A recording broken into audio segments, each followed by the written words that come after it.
За сайн байцгаана уу? Би E-Star сургуулийн дизайн технологийн багш Төмөрбаатар байна.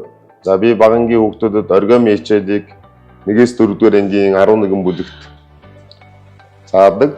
Оригамиг хүмүүс цаас нугалдаг, тоглодог хичээл шиг боддог бол гэхдээ энэ үнэндээ хүүхдүүдийн анхаарал төвлөрөл төвчээр, гарын эвдүү, сэтгэх чадвар гэдэг олон зүйл дээр өсч өгчдөг.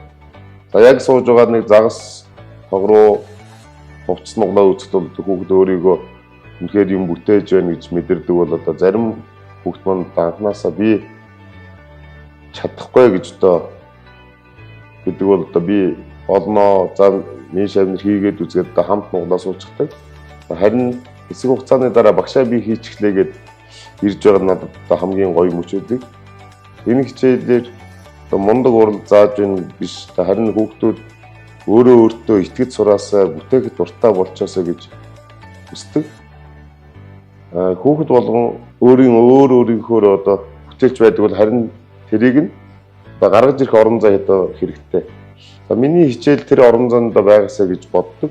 Гэхдээ зүгээр заагаад суух биш хүүхдүүдтэйгээ хамт баярлаа суудаг би багш байхыг хүсдэг дээ.